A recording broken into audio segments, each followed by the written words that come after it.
Yes, this is a very interesting question, a little controversial question a little bit, and that is, the basic message of Orthodox Jews before they're married is, we don't have intimate connections with women, we don't hug them, we don't kiss them, etc.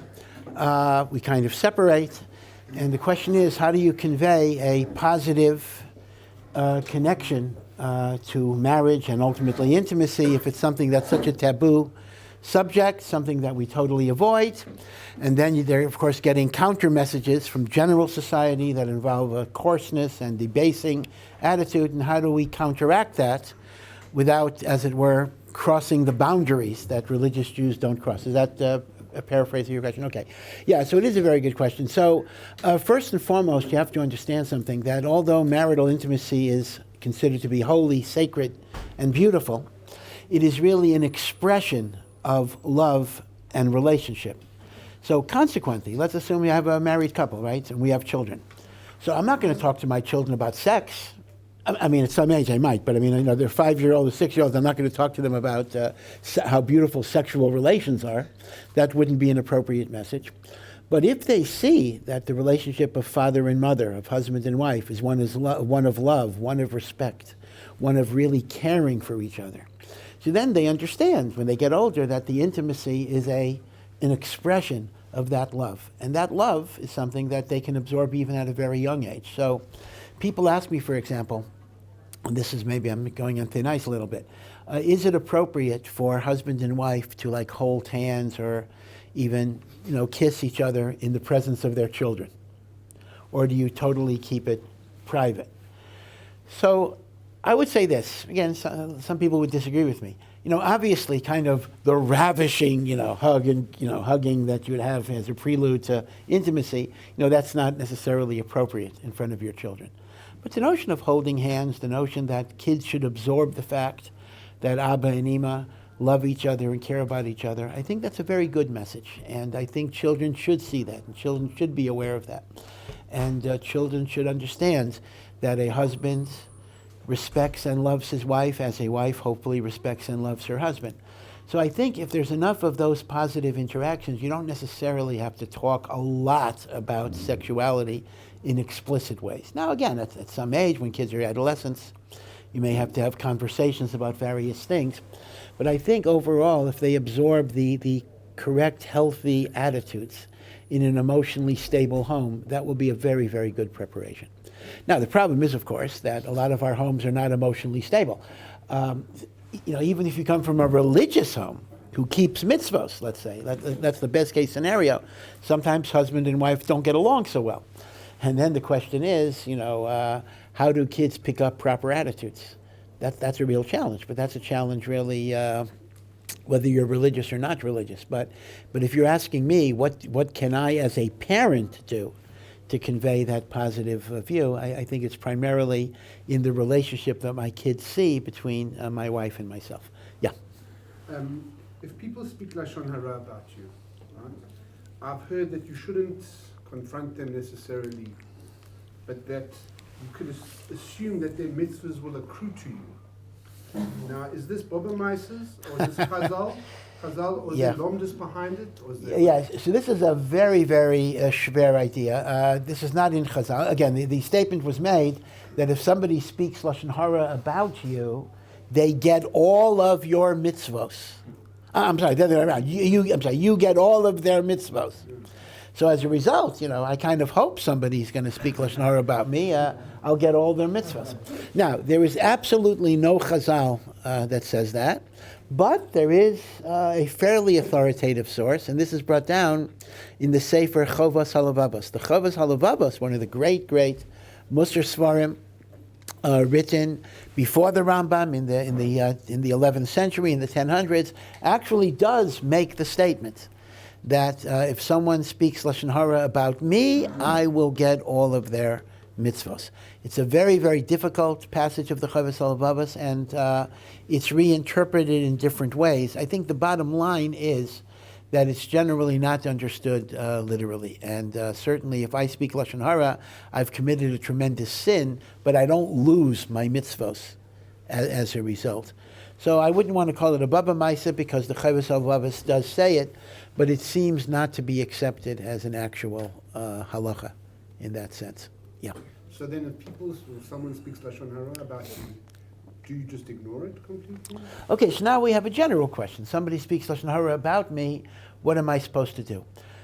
So the truth of the matter is, it depends on a lot of different things. I mean, if, for example, your name is being besmirched in the eyes of other people, like employers or chavrusas or rebbeim in yeshiva, you certainly have the ability to go out and try to correct it. Now, that's not necessarily confronting the guy that's speaking about you, but you try to address the people that he's spoken about you to them.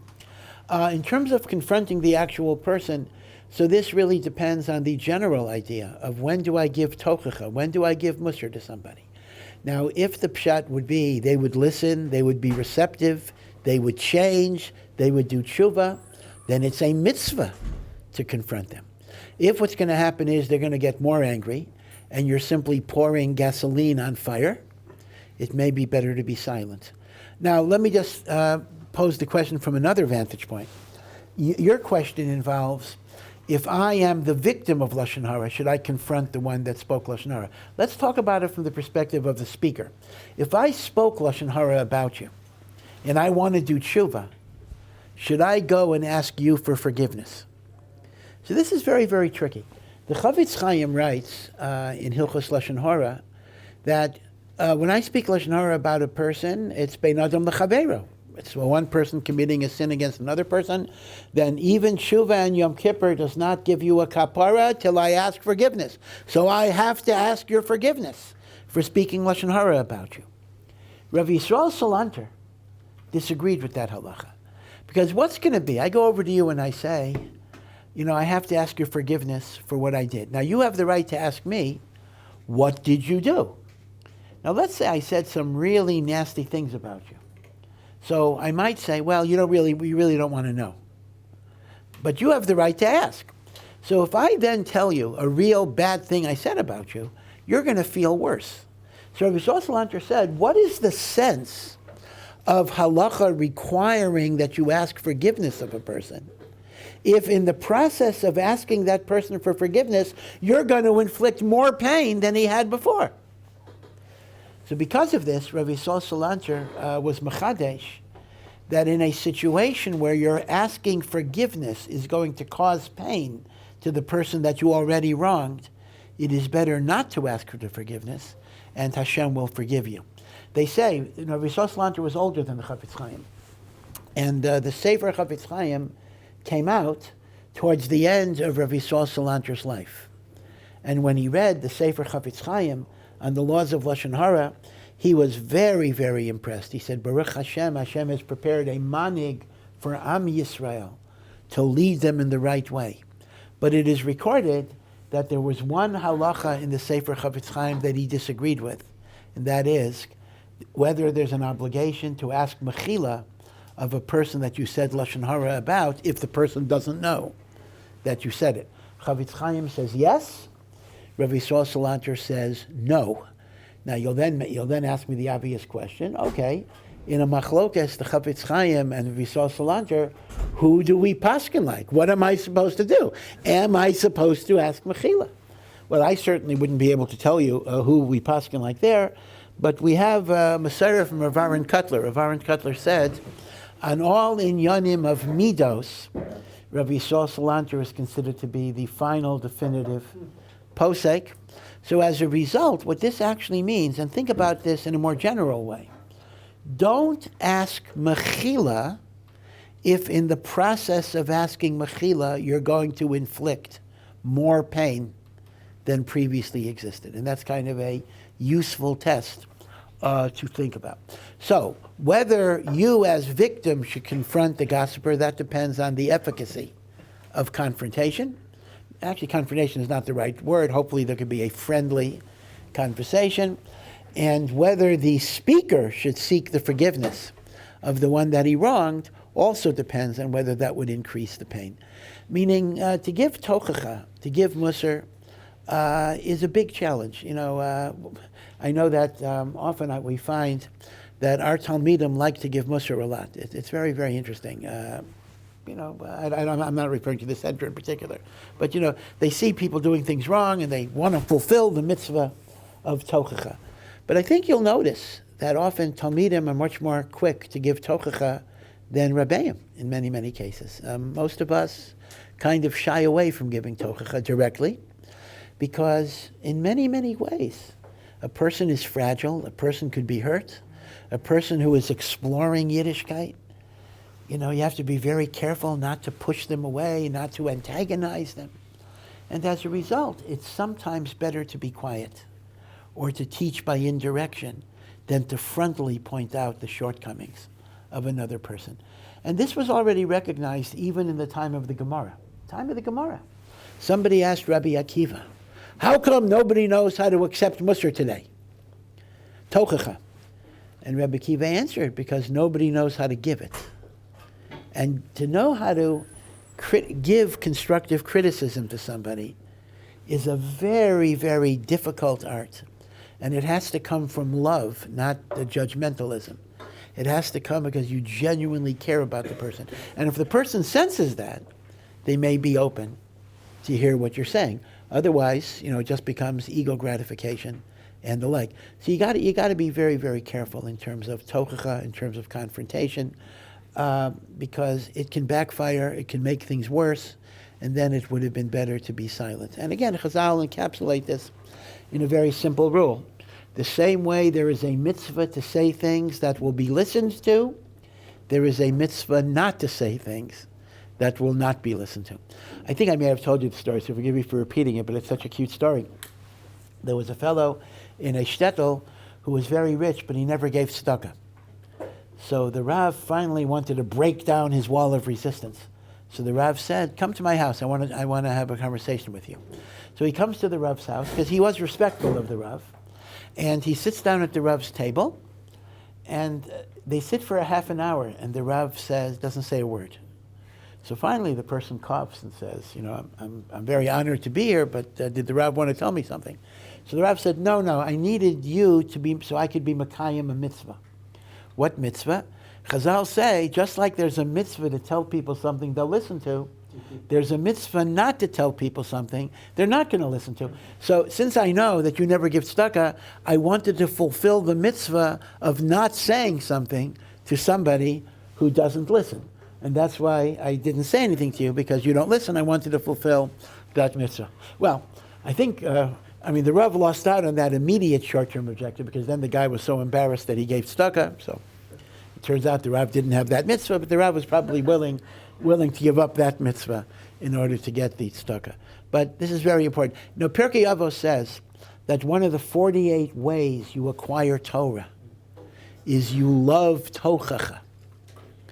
But some people interpret that means, I love to give tochacha. Sure. That's not what it means. Love tochacha means I love to receive suggestions how I could be better. A person should not love to give tochacha. You should love to receive tochacha. That's a very high madrega. Yeah. When it comes to Ashkenazim versus Sephardim, why are there so many differences in our halachas? Not just minhagim, and so are they based on minhagim and then they became halachos? And then what exactly is the sole effect? For example, Sephardim say a month of slichos, Ashkenazim say a week, or different words in tefillah even. Does it affect the neshama in a different way, and how does that work?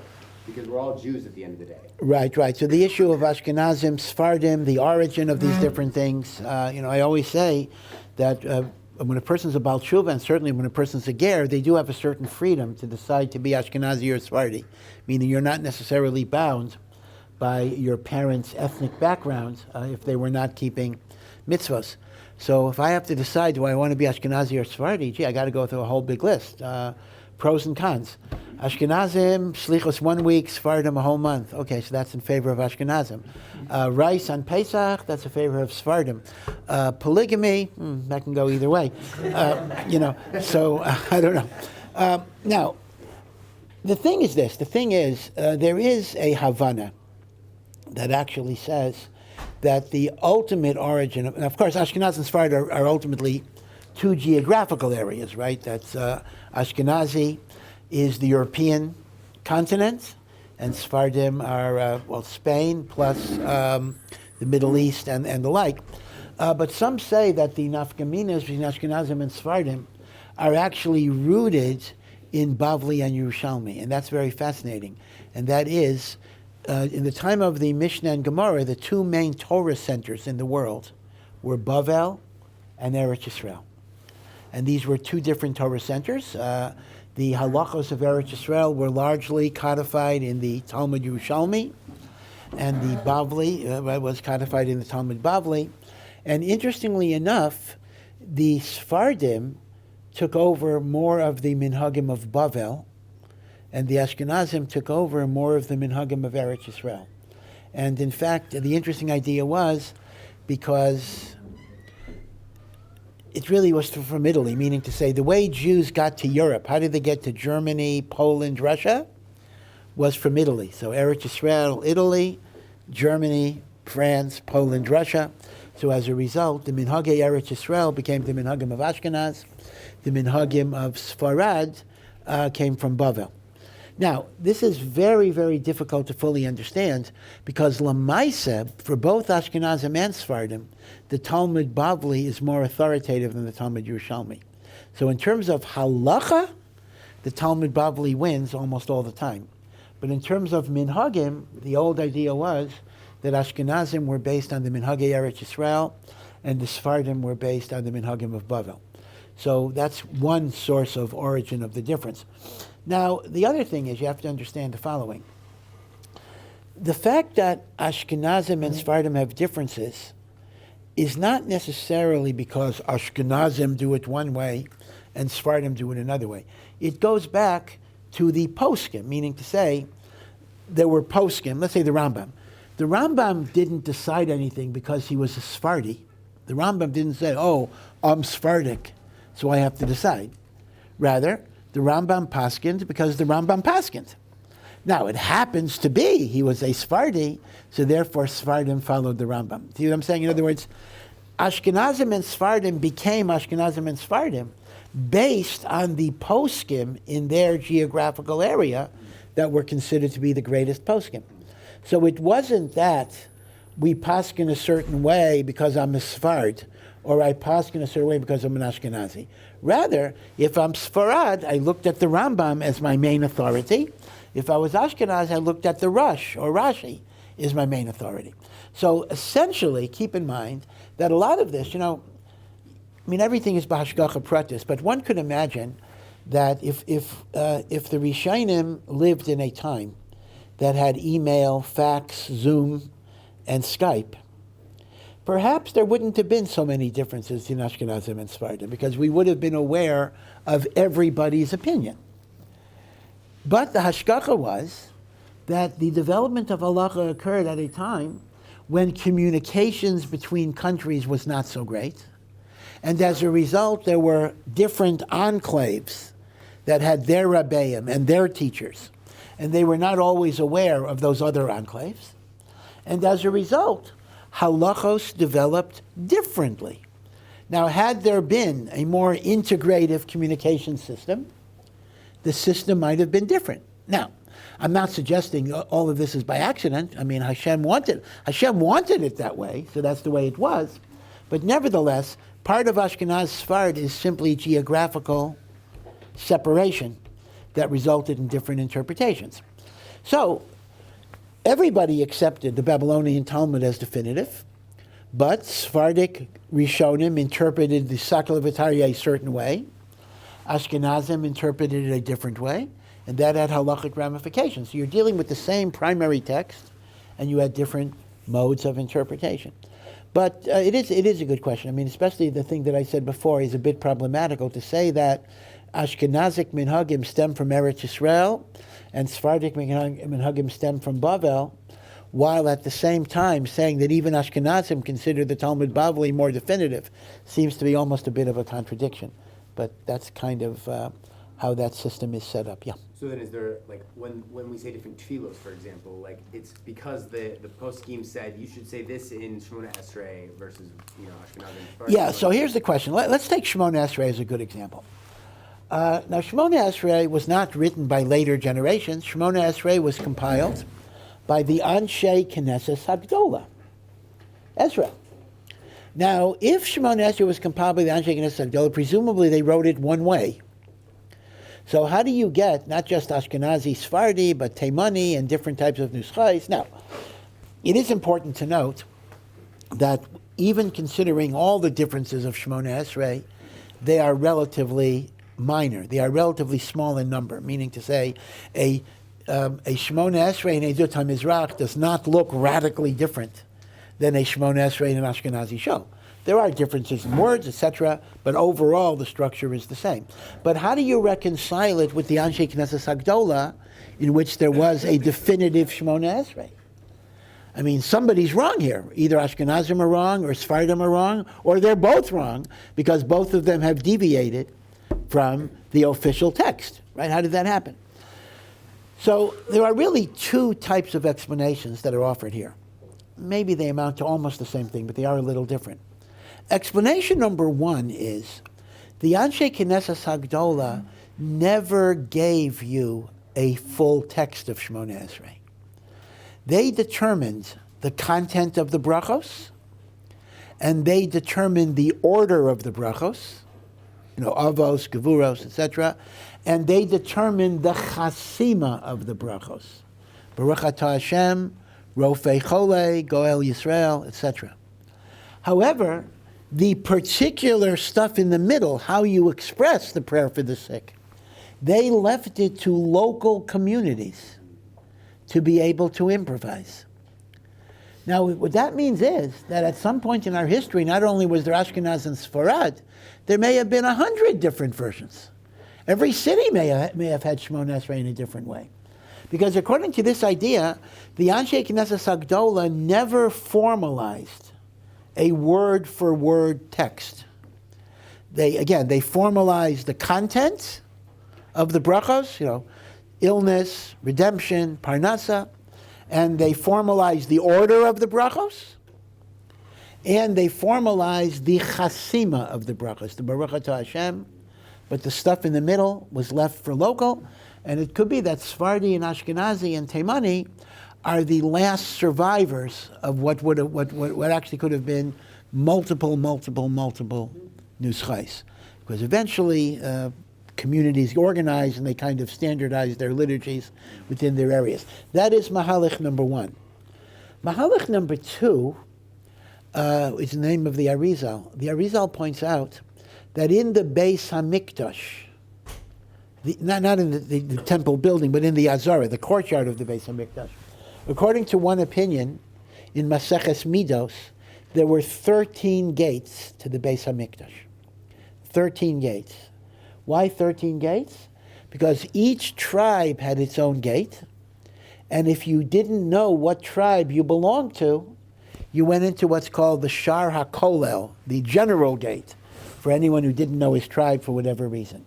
So the Arizal says, the same way, there are 13 gates to the Beis HaMikdash. There are 13 gates to Shemayim, to access the heavenly temple through our prayers. And the different texts of the Amidah and the davening represent the remnants of different tribal ways. As the Arizal would actually say, I don't think we can count 12 nuschos today, but he actually says there were 12 nuschaot of Shemona Esrei, giving each tribe a shar, and then the Arizal claimed that his nusach hari is the shar hakolel, that if you don't know what tribe you belong to, nusach hari works for everybody. Now, that's a bit of a problem because we actually don't know what nusach hari is. I mean, that's a big problem. I mean, as you know, Chabad labels its nusach ari. But you have to understand what that means. It is the Baal HaTanya's psak as to what was nusach ari, meaning every nusach of Edut HaMizrach is a nusach of the ari. I mean, it's based on Kabbalah. The Baal HaTanya went through 60 different versions, and this was his psak. So it's not actually nusach ari, it's the Baal HaTanya's girsa of what he felt was nusach hari. But be it as it may, the Arizal did say that his nusach is Shara Kola. Now, this second answer is a little confusing because what does that mean? So you're telling me that the different nuschos of Shmona Esrei, other than nusach Ari, are matim to the tribe that I come from. So the question then becomes, then how do I know I'm davening the right Amida?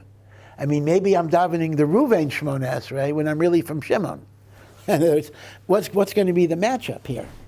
And how can a Kohen and a Yisrael daven the same Shmona Esrei, since they for sure are from different tribes, right? The Yisrael is not from Levi, and the Kohen is from Levi. So there are going to be some difficulties with the Arizal's approach. So I think the easiest mahalach is the first mahalach, that the Anshe Knesset Hagdola left it to each Sibor to improvise that way, and therefore we don't do that improvisation today. You don't make up words, but theoretically you could. You'd be Yitzay, and as a result, if you follow these minhagim, it's going to be fine. Now there's a big machlokas: can an Ashkenazi daven Sefardi? Can a Sefardi daven Ashkenazi? This is a kind of a catch-22 halacha, because the Sefardi poskim tend to say an Ashkenazi is allowed to switch to Sefardi and not vice versa, and the Ashkenazi poskim tend to say exactly the opposite. So you kind of need a posek who's neither Ashkenazi or Sefardi to kind of look at this in a totally objective way.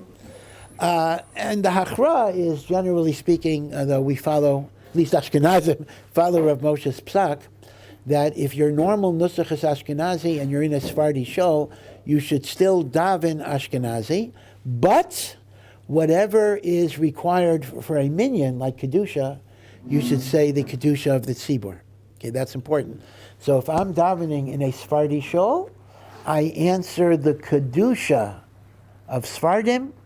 If a Sefardi is davening in an Ashkenazi shul, he answers the Kedusha of an Ashkenazi. But the tefillah balachash should be what your nusach is, Sefardi or Ashkenazi, with the exception if you're a chazan. If you're a chazan, the silent should match the Kazars hashatz, because the whole purpose of the chazan davening silent is to prepare himself for Kazars hashatz. So if I'm Sefardi and I'm davening for the Amud, my silent Amida should be Ashkenazi, and vice versa. But if I'm not a chazan and I normally daven Sefardi, my silent Amida should be Sfarad. That's how we work. Now, just Me'inyan Li'inyan, what about pronunciations? That's actually became an issue with last Shabbos, Parshas Zohar, and that is, generally speaking, most people are not makbid in tefillah with the pronunciation of the chazan. So a Sefardi could daven for Ashkenazi, and Ashkenazi daven for Sefardi. We don't make a big deal with pronunciations, but some people are machmir for every Kriyas HaTorah, that they want to hear the Kriyas HaTorah in their havara. Most people are not machmir in that either, but many people are machmir that for Parshas Zohar, which may be a Kriyas HaTorah D'Oraisa, they're makbid on hearing it in the pronunciation, that they are makabel as a legitimate pronunciation. Me'ikar hadin, even that is not a problem, because the truth of the matter is, neither Ashkenazim nor Sephardim speak the correct pronunciation of Hebrew. In other words, we're basically all messed up in Hebrew pronunciation. I mean, if we ask the question, how did Moshe Rabbeinu speak? How did Avraham Avinu sound? It wouldn't sound like anybody's havara today. And think about this, because if you look at the Hebrew alphabet, you see the alphabet doesn't make sense the way it's current. I mean, what is the difference between a tes and a tuf? And if you're Sephardi, what is the difference between a tuf and a suf? Or a beis and a vase? What is the difference between a ches and a chaf? These are the same. In our impoverished pronunciation, these things are indistinguishable letters. What type of alphabet has the same letters pronounced the same way multiple times? And then we have other phonemes, other sounds that are not in the alphabet at all. We don't have in our pronunciation th, a th sound. We don't have a soft gimel, although Teimanim do. We don't have a ja. So both Ashkenazim and Sephardim are not pronouncing Hebrew correctly. In fact, what is called Sephardic pronunciation in Medinat Yisrael was really made up by Eliezer ben Yehuda, who was Ashkenazi, but since he hated Russian, Jewish, Ashkenazic culture, so when he came to Eretz Yisrael, he was determined that only Sephardim were authentic, and he put on a Turkish fez and all sorts of stuff. So he was the one who pushed for Sephardic pronunciation, but it's not real Sephardic pronunciation. So the closest that we probably have to the way Hebrew sounded in the days of Moshe Rabbeinu is Taimani. Taimani is different. Taimani is different than regular Sephardic pronunciation, but even Taimani has been adulterated by Arabic. There has been a strong Arabic infusion. And think about differences in Ashkenazi pronunciation. How do you pronounce the cholim, the O sound, right? Do you say Torah? Actually, Torah, but let's forget about accents for a moment. Do you say Torah? Do you say Taura, which is the German pronunciation? Do you say Torah, which is the Polish pronunciation? Do you say Teira, which is the Litvish pronunciation? Right? Very confusing. These are different dialects. Poland, Russia, Hungary, Germany, that existed within Ashkenazic communities. And then you have the Hasidic communities where the U sound becomes an E sound, L-A-K-N-E. And that's the joke they say that, it says in Mishlei, Chanoch lanar al pi darko. You should train a child according to his way. So it says too many parents are Galicianers. They say, Chanoch lanar al pi darki. Train the child according to my way, right? So where do you get that stuff? Where do you get pronunciations like that? The truth of the matter is, and I'm not the biggest expert in this, but a lot of Hebrew pronunciations were corrupted by the local secular language and the way it was pronounced. The way certain sounds were pronounced or not pronounced in general culture influenced the way Hebrew is pronounced. As a result, we don't always have the original pronunciations of Hebrew. As I say, Taimanim are the closest, but even the Taimanim, there's been an adulteration of Arabic influence. But I do know at least one person who was born Ashkenazi. He's actually a London, but he's a little out of the box. He insists on only davening Taimani. He says, even though he's a regular Ashkenazi, but Taimani is Hebrew, and this is what he's going to daven with. And he says that people think, oh, there's no way. I'm 25. How can I learn to pronounce? And he says that's not so hard. You could habituate yourself to daven Taimani or whatever it is. So the question that again, I know I'm digressing here. The question you might ask is, well, if all of us are speaking Hebrew wrong, then are any of us Yaitse anything? Am I Yaitse Shema? I mean, I'm not saying the words right. I'm mispronouncing the words. So there is a concept in halacha that's a very intriguing concept, and that is the valid pronunciation of Hebrew becomes defined by a community. That once a community has established a pronunciation of Hebrew, even if it's not the original pronunciation, it becomes halachically acceptable for members of that community. It's a very strange idea, because one would have thought pronunciation should have an objective reality standard. And yet halacha allows communities to define it by their erroneous pronunciations. So that's why Hasidim are Yaitse with their pronunciation, and Litvaks are Yaitse with their pronunciation, and Germans, Yekis, are Yaitse with their pronunciation, etc. The only question is a person outside of that congregation going to be Yaitse with that pronunciation? So Hebrew does allow a multiplicity of pronunciations. Yeah? Is there a strong predecessing background in terms of Mizrahim ancestry originating from Ashkenazim? In other words, Eidut HaMizrach connected to Ashkenaz? Yeah, I heard this recently.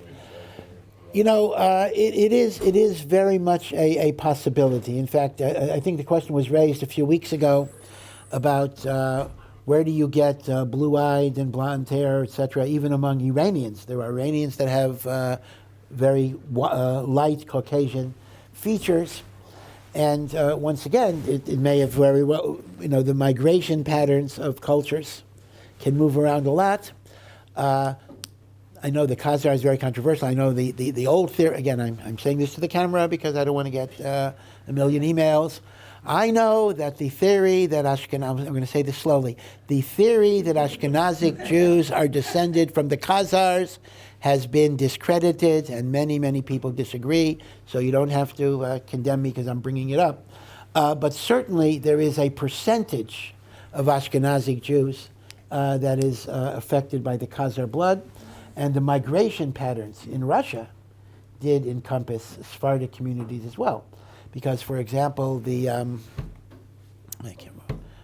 Bukharim, but the Bukharim are in Russia, and they were Sephardim, right? So, as a result, it is very much possible that there was a cross-fertilization.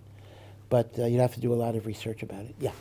I have a question. I was having a similar discussion about new socks with the philo. It was a Yeshiva Bocher in Main Base, and he was suggesting the idea that all the new socks were completely different before, I mean not completely different, but they had a difference before Arizal, and that all of them were influenced by Arizal to conform to Kabbalah, and he was saying that even Ashkenazi, Sephardi, and even what we call Nusach Sephard, which is most heavily influenced, he was saying that all of them have been changed recently. Is this true, or I was trying to understand what you meant by this. Can you expound on what? Yeah. So first, let me just point out one thing that you said. The idea. Let's take an art scroll. You can get an art scroll Ashkenaz Siddur, and you can get an art scroll Sfarad Siddur.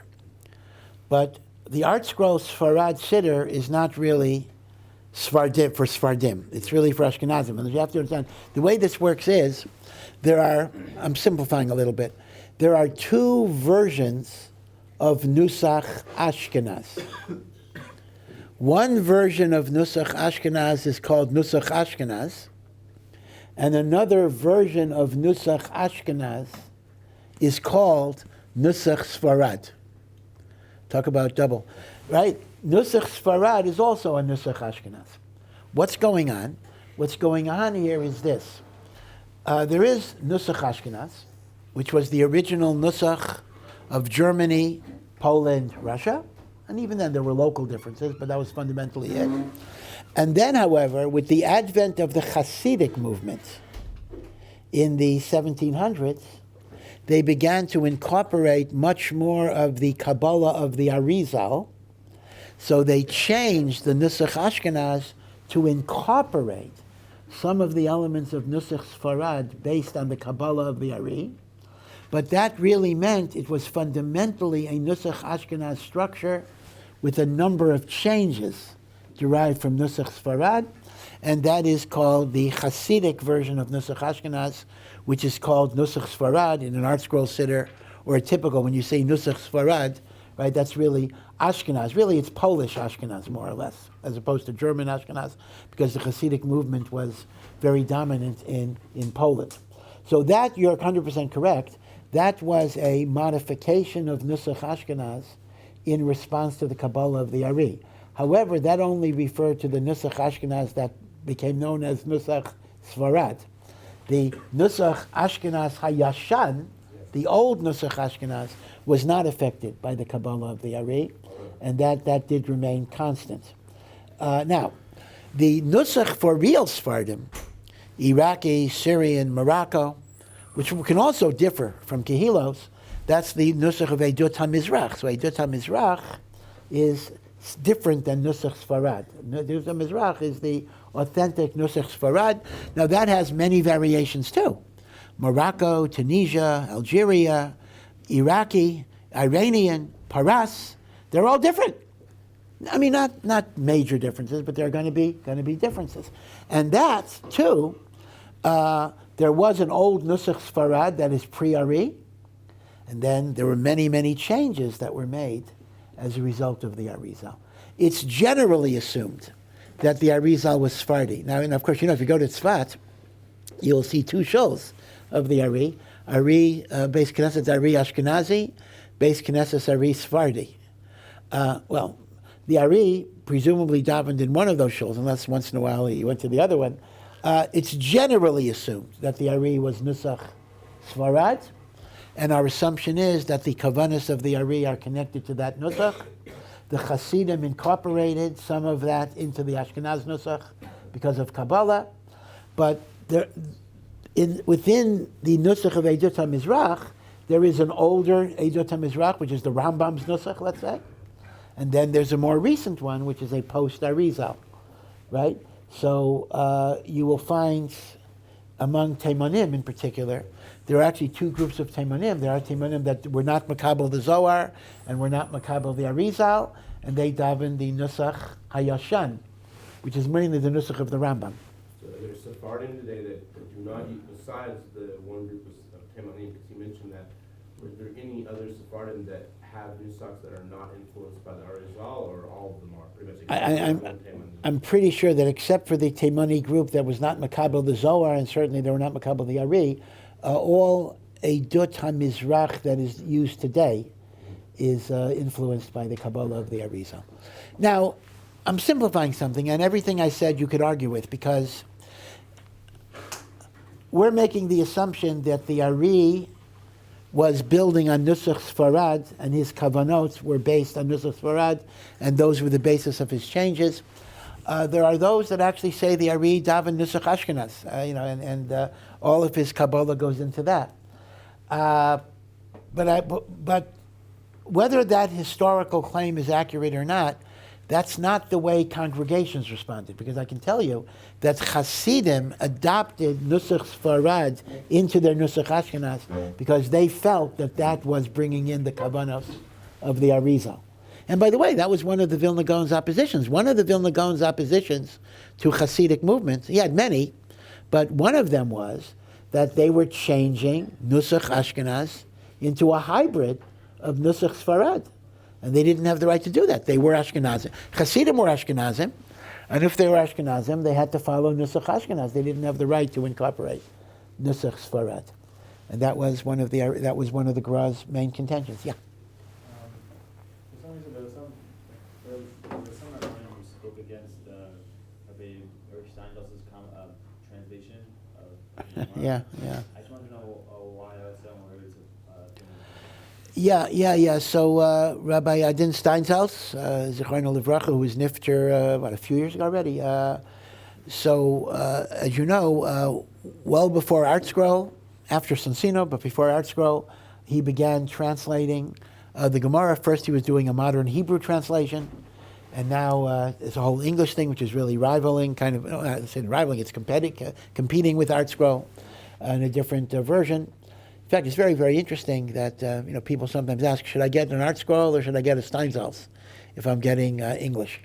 So the short answer is, I'll give you a very simple answer. Each of them has strengths. The ArtScroll is much, much better in giving you lumdus and giving you the understanding of the Shakla V'Tarya. What are the strengths of the Steinsaltz? They give you a lot of the factual background. So if the Gemara gives something, it'll give you the history. It will describe the process of how you make wine or how you get flax. So the Steinsaltz is much better to give you a real sense of what is called the realia, the historical background of things, what was going on in the world, the various agricultural processes. And the ArtScroll is better for the theoretical, analytical structure. So really, you can have both in that way. But be it as it may, the Steinsaltz Gemara, even going back to its Hebrew version, was subject to a lot of controversy.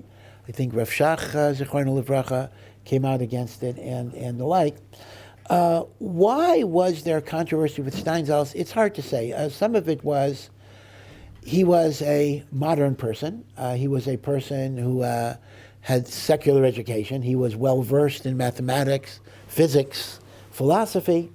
And as a result, in the kind of insular Haredi culture of Eretz Yisrael, if I could use that phrase, people are sometimes guilty by association, meaning, oh, he's too modern, so we can't really listen to him, because if we start listening to him, we'll listen to Apikorsim and Kofrim, and people will want to go to college, and then they'll intermarry, and who knows what's going to happen.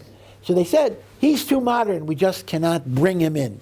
Right? That was and again, and that may sound unfair, and I think it is unfair, but that's part of the dynamic. He was too modern, too progressive, and therefore we don't want to legitimate what he did. The other thing was that I remember reading that in addition to the translation of the Gemara, he wrote an introductory work, kind of introduction to the Talmud. And in the introductory work, some people found some problems because he talked about the evolutionary nature of halacha, that halacha responds to social and economic changes.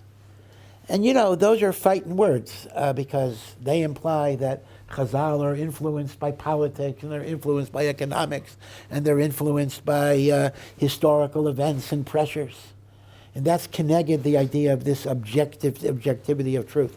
So they thought that there were some statements in Rabbi Steinsaltz's work that were not giving the absolute authority and objectivity of Chazal that we consider to be a cornerstone. Now, the truth of the matter is, Rabbi Steinsaltz partially retracted some of his statements. He also said he was writing for non-religious audiences. He wanted to make it palatable to them. Different explanations for this. But those were kind of the two issues. One is that he, b'derech klal, was just a modern person, and specifically some of his statements on Torah Shebal Peh were considered to be questionable. All in all, again, I think he did a lot of good. He was a man who was a choshev person. He was a person who cared about Klal Yisrael, and a person who had really taught many Talmidim in good ways. So the fact that people had disagreements with him should not take away the good that he's done. Now, there were sometimes guzmas, like Time Magazine said, a genius like him only comes along once every 1,000 years. I mean, 1,000 years. Go back 1,000 years, you already have Rashi, you have the Rambam. A little bit to say that he's greater than Rashi and the Rambam, that's a little hyperbolic. But still, I do not want to take anything away from him. I think he did a lot of good.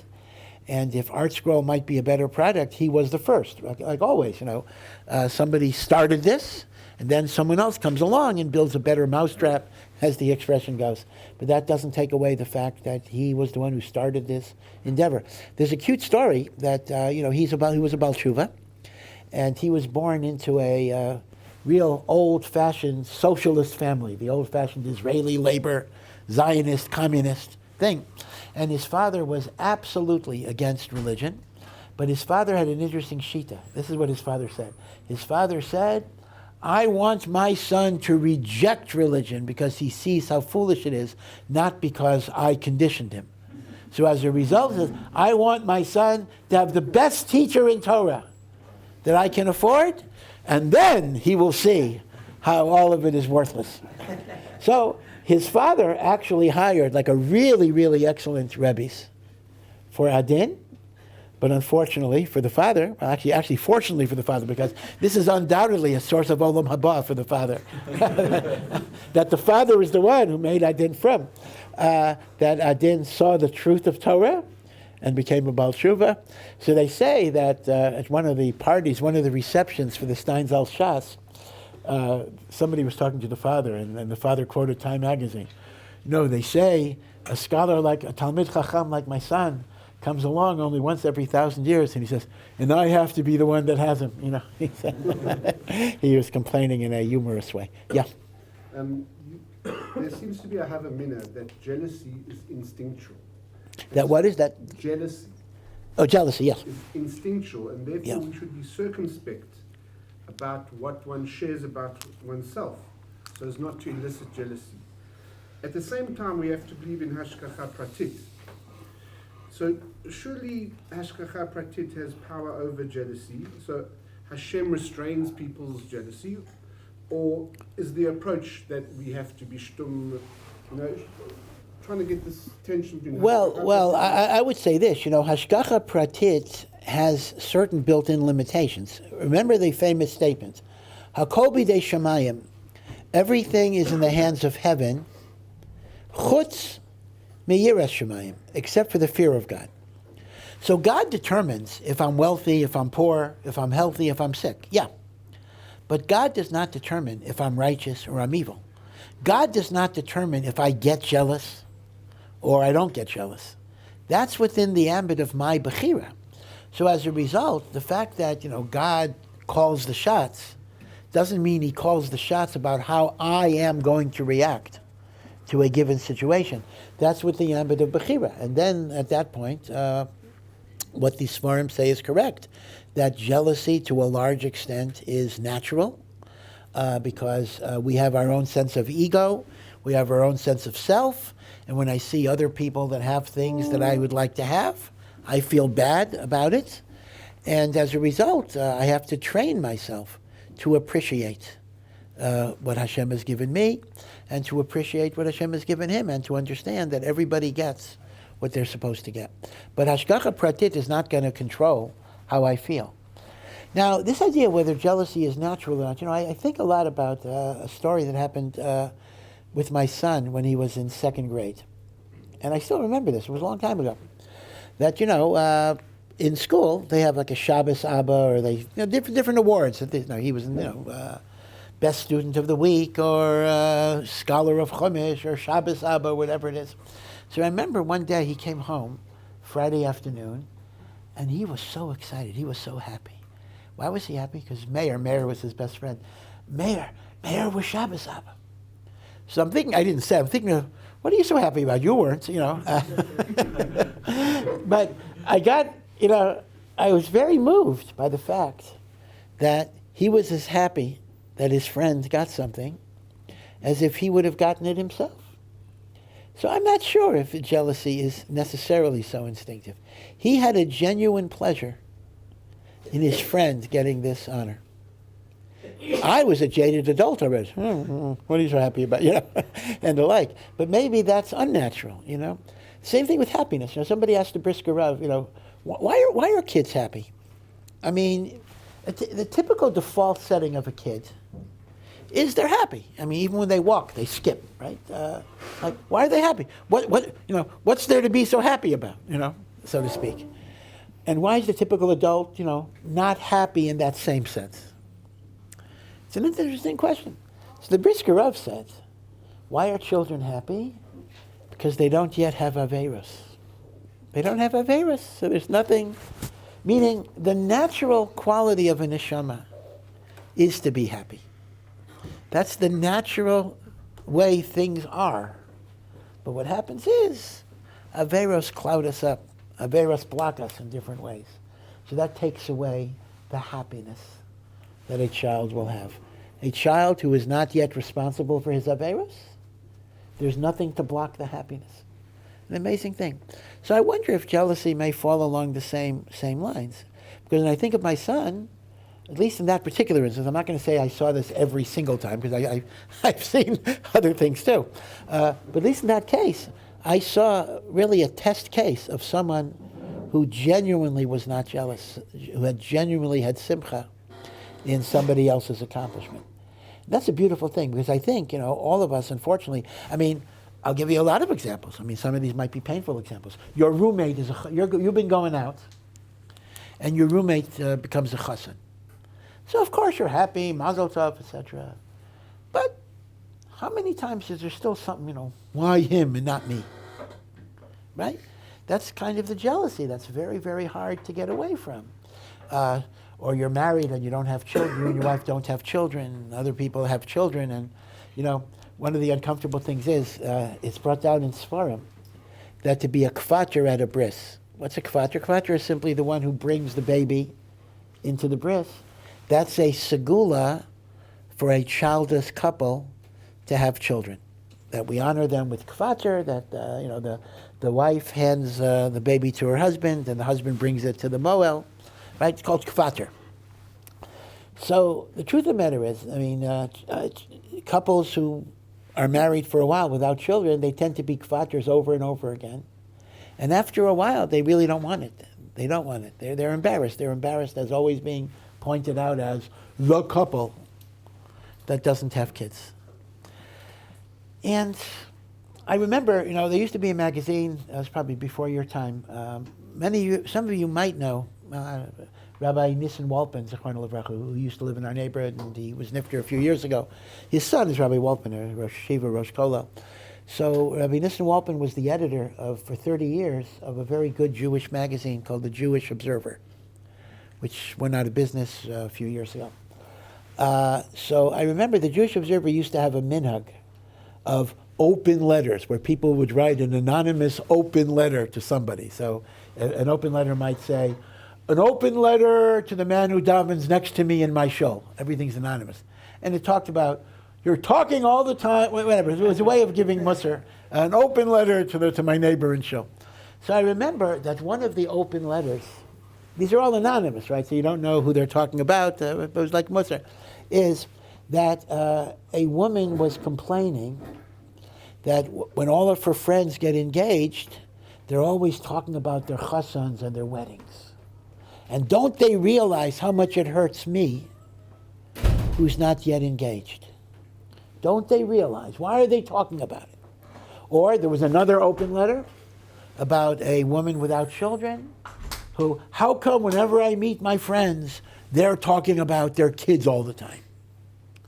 Right? And now, there is a point to these letters. That's true.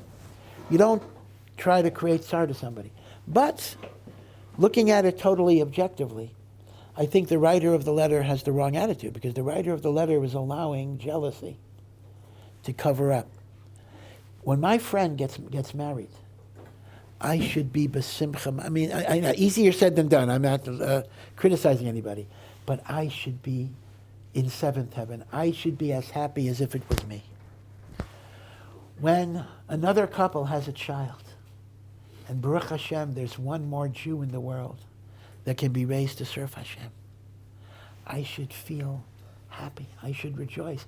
I shouldn't want them to make believe their children don't exist when I come to the table, or make believe they're not engaged. So you reach a madrega, ideally, where the good things that happen to somebody else are as precious to you as what happens to you. And chas v'shalom, the pain that people suffer is as painful as what happens to you. But you're right. As long as there's jealousy, you're not going to have that. So that's a big issue. Yeah. So last week, as everyone knows, Reb Chaim Kanievsky was nifter, and the Levi came, and I personally, I never met Reb Chaim. I never read any of his Sfarim. I didn't have any. He had no direct impact on my life, and so I said, "Oh, I'm not going to go to the Levaya because I would just go as like to look at the spectacle, and that's not kavod."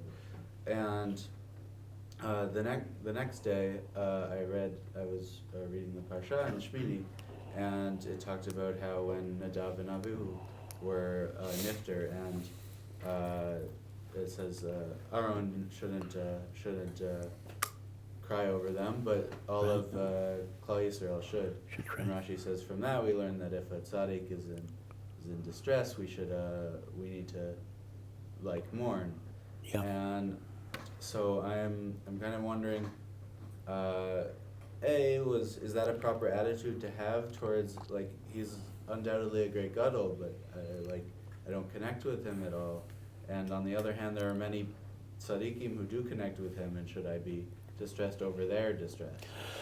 Well, that's a very good point. Number one, your second point is correct. If tzaddikim are suffering, I should be distressed over their distress. But I would go further, and that is you have to understand that the loss of a gadol and a tzaddik does not depend only on how close I was to him, how well I knew him, etc.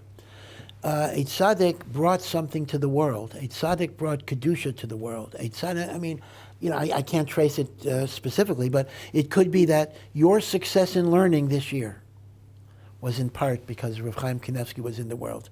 He brought blessing to the world. He brought rachamim to the world in ways that we don't understand.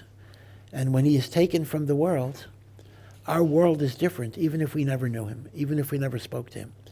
So that's the nature of what tzaddikim do to the world. They bring something to the world that when they're gone, we've lost. And Rav Chaim was such a unique gadol that, I mean, Baruch Hashem, we have gedolim. Hashem has promised Am Yisrael that we will never be bereft of Torah leaders. That's a very important idea. There will always be great teachers who will guide us. And Baruch Hashem, we have great teachers even today. But I don't think it's disrespectful to them to say that Rav Chaim was kind of a different category. And I say, I think I mentioned to you before that I remember Rav Moshe Feinstein's face shining when I was a little boy. I remember seeing that. I can tell you that if you look at Rav Chaim in the most recent years, I think you see a light from his face as well. I mean, maybe fairly recent, but I just looking at the more recent videos and stuff, I see that shining. So part of what you have to understand is you have to understand what he brought to our world and the fact that something was taken away from us. That's very, very precious, even though we as individuals didn't necessarily have a direct connection. You know, I think I mentioned the other day the famous grasshopper story, that he was learning about grasshoppers, which are kosher grasshoppers, if you didn't know, and a grasshopper jumped on his windowsill or on his desk. But I want to tell you another part of that story, which in some ways is less dramatic, but I found it very, very, very moving, even though it's not dramatic at all. There was another fellow, a Talmid Chacham, who was writing also a sefer on grasshoppers. And he actually brought a grasshopper to Rav Chaim to look at, to discuss it. So there was no miracle there. The guy just said he went to a pet store to buy grasshoppers that they feed rats or whatever it is, and he bought grasshoppers, and he brought it to Rav Chaim. No miracle, no naysayer. He just went to a pet store. And as he's talking with Rav Chaim about grasshoppers, and he's pointing out this and that and that, Rav Chaim had such a beautiful smile on his face, because he understood something Rashi said about grasshoppers better than he understood before. Do you see the point of this little story? It's not the miracle that made him happy. It was the understanding of something in Torah that made him happy. He didn't care. Let it be a miracle of the grasshopper flying on my desk, and let it be somebody who bought a grasshopper in a pet store. The thing that is the simcha is, Baruch Hashem, I now understand what Rashi means about the legs and the joints and all of these things. And that's a beautiful thought, because sometimes I think we take away the wrong lessons. People talk about he did this miracle and that Ruach HaKodesh and that Ruach HaKodesh. We like stories. We like amazing stories. But the real meaning of his life was not the amazing stories. It was the love that he had for the Torah, and Memela, the love that he had for Hashem. So I found the undramatic, non-miracle story to actually be a little bit even more powerful than the miracle story of the grasshoppers. And on that, you can look at a man like that. How many years did he spend totally immersed in Torah study? Well, he died at 94. Let's say he started intensive learning at 10. So more than 80 years. I mean, imagine what that does to a person. What does that do to a person? How does it transform a person? We say Torah elevates you. Torah transforms you. Right? So Baruch Hashem, I learned, the whole week I learned good. I feel like a different person. Okay. You learned a week. How does that happen? You learned a year like that. You learn 10 years, 20 years, 30 years, 40 years, 50 years, 60 years, 70 years, 80 years. What does that do? Something we can't even imagine what that is. And that's what we lost. So I'm not just mourning for the grieving of others. I'm mourning for what it is that we lost. We lost something big. Yeah. What would Rebbe's response be to people who say, oh, yeshiva is brainwashing? Yeah, so Rav Weinbach, Zichrono Livracha, used to say, yeah, a brain needs a good washing once in a while. Not so bad. There's so much dirt in there. Let's clean it up a little bit. So brainwashing isn't as bad as people say it is. But the truth of the matter is, it's very, very clear that, okay, I have to be honest. I'm not going to totally deny that there's a certain amount of brainwashing that happens memela, because you're in a closed environment where people are doing the same thing in terms of mitzvahs and the like. But if you think about the way a Beis Medrash works, I think you see it's really the opposite of brainwashing. I mean, you learn Gemara, you argue, you give your reasoning, you suggest your lines of argument. The whole idea is to open you up, to give you the ability to explore, to give you the ability to argue. In a brainwashing environment like a cult, for example, people sometimes compare yeshivas to cults. In a cult, you're bedafka discouraged from arguing, you're discouraged from independent thinking. And I think the whole atmosphere of a yeshiva is to kind of open you up to learn to be a thinker. In fact, the whole idea of Talmud Torah, people don't realize how remarkable the democratization of learning is in Judaism. The Catholic Church, for hundreds of years, did not want lay people to know how to read. They actually were invested in illiteracy because they didn't want a non-clergy to even read the Bible, because they wanted the person to understand the Bible the way the priest interpreted it. And I'm told that even today there's a certain element of that. The Druzes, who are wonderful people, the Druzes are the people who can serve in the Israeli army and they have also a hierarchy. They have sacred books like their Bible. The average person is not allowed to even look at them. You have to have a special green hat. I don't know how you get it, but only people with green hats are allowed to even read the books, because they're not for regular people. With Judaism, you see the opposite. I mean, Torah learning is the biggest mitzvah. Every single person is supposed to, be able to learn the Chumash and learn the Mishnah and learn the Gemara. I mean, what we're doing is we want it to be open. We want you to think. We want you to understand. We don't want you to just accept it because I tell you that that's the case. Go check it out. So I think if you understand the nature of Torah learning, particularly Gemara learning, Torah Shebaal Peh, I think you understand that it's exactly the opposite of brainwashing, because it's encouraging you to bring your understanding to something. But as I say, there are brainwashing aspects in terms of the sociology of a yeshiva. That's very true. But in terms of the religious system, I think we're very much in favor of encouraging open investigation and inquiry. Yeah.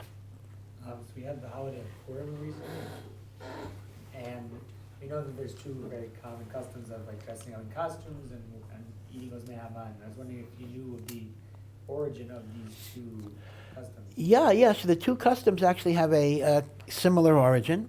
The osnei haman, the hamantash, and I should also add a third custom of kreplach, which are dumplings, but that's the same as the osnei haman.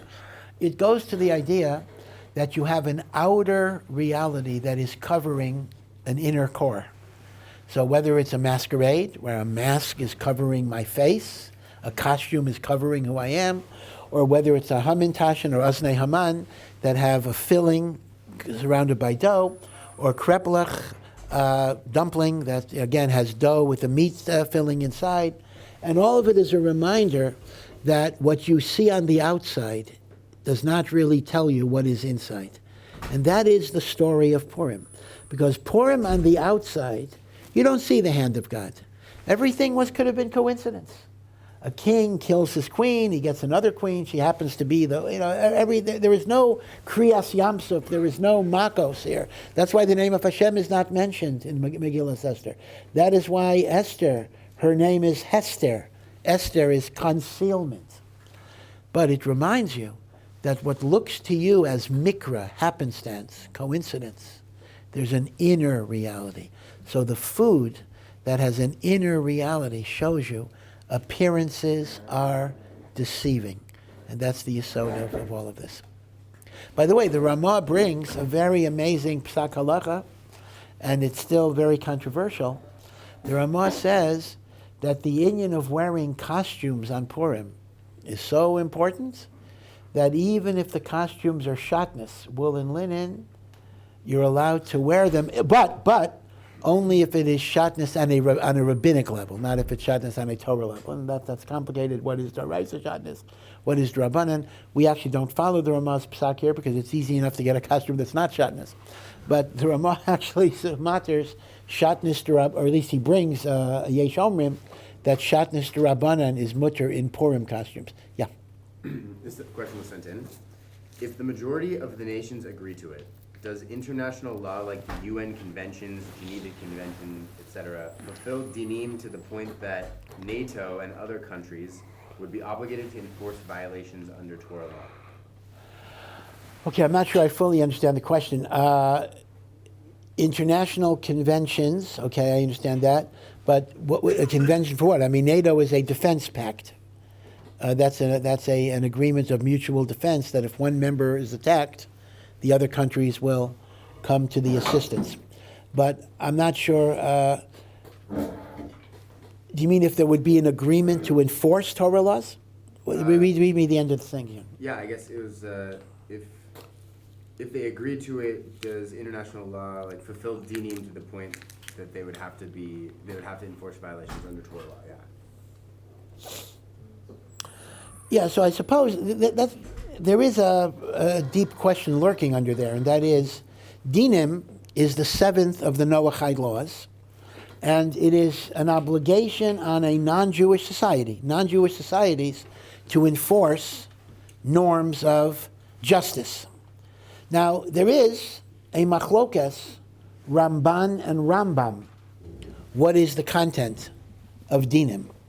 According to the Rambam, the only thing Deenam requires is that the non-Jewish society enforce violations of the other Noahide laws. Meaning, Deenam just means enforce the other six. According to Ramban, Nachmanides, it is much broader. It actually is a mandate to legislate to improve and enhance society. Society is given a commandment to legislate environmental regulation, health regulations, so much broader than just enforcing the six. So the question that I guess this person is asking is, is there a role of what you might call one world government or international government? Meaning, is this defined as a nation by nation obligation, or can this be transnational in nature? Meaning, when you have international agreements, so that kind of, the European Union might be a better example than NATO. NATO is, I think, does not qualify for that question because NATO does not enforce any laws. NATO is only for aggression, defense. But the example that would, I think, trigger the question is the European Union itself. Now, I have no love for the European Union. They're notoriously anti-Semitic, but we'll just use them as an example. The European Union, right, all of the countries of Europe, except, England, Brexit, the UK got out of the European Union. But it says the European Union passes laws that govern all of these countries, Denmark and Sweden and France and Germany and the like. So the question would be, would that impose on them the halachic obligations of Deenam, given the fact that you're dealing with transnational or international or multinational ideas? And I guess to put it another way, is the nation state foundational to Torah understandings? Meaning you might say, well, why is a nation any more significant than a confederacy of nations? Like, why would I say France has an obligation for Deenam, but the European Union doesn't? I mean, what makes France better than the European Union in terms of its obligations? It's a good question. I'd have to think about it a little bit. I would assume that once you have a confederation that has authority over people, that has jurisdiction over people, that has power over people, then I would think that the obligation of enforcing the Noahide Code would come into existence. I don't think there's anything magical in the nation state as your constituent unit. But I'd have to think about it some more. Yeah. The question, where does the idea of having a shotgun come from? Like halachically, so when you have Yaakov Avinu, you have David Melech, you have Moshe. They didn't have Shlomo, but they married. And Yeah. like, I remember I was at an event and this guy was saying that, you know what, he was telling me, so you know why we have this is so that old ladies can have financial stability. That's the reason for it. And he said the reason why we have mechitza at like events and parties, he says not praying, that's halakhic, but he said at events and parties is so that like people were forced to do this instead of meeting them themselves. And you have to have a middleman. And he said it's like in Israel you can't buy alcohol after 11. Well, you know the real reason is because bars need to make money. You know, like, Sounds like you're talking to an interesting guy. Whatever. Yeah. So basically my question is twofold. One, where does this concept come from? And two, what is the actual reason for a mechitza at events that have nothing to do with the tefillah? Yeah. There's very many Okay. communities that don't do this. Right. So first, the origin of shadchan. Again, some say it's connected to God. You know, God was the first shadchan because God brought Chava to Adam. Now, granted, there wasn't a big choice at the time, but Hashem made a shidduch between Adam and Chava. And then of the Avos, Yitzchak Avinu, of course, also had a shadchan, and that was Eliezer. But you are correct that we don't find it by Avram, we don't find it by Yaakov. Yaakov chose his wives, or at least whatever. They pulled tricks on him, but there was no middleman other than love on himself. Moshe didn't have a shadchan. You are correct. So part of it might very well be, number one, considerations of tznius, meaning to say as the generations get spiritually inferior, our ability to directly choose gets impaired because we're influenced by lust and by desire. So as we get spiritually inferior, we need to have more middlemen in between to check things out. And the idea of parnasa for widows or whatever it is not so crazy. I'll give you an example where this was explicitly stated. For Pesach, there's machine shmura and there's hand shmura. Now, most charedim, most yeshiva world use hand shmura. But the machine that mixed the dough and cut the matzah was invented in the middle of the 1800s. And it's a big, it was a huge machlokus at the time, which is still a machlokus today, because the matzah you use for the Seder has to be made with kavana, l'shem mitzvah. And the argument is the machine is not capable of kavana. There's no kavana there. And the machlokus is, but I push the button. Does that count for kavana? Big machlokus.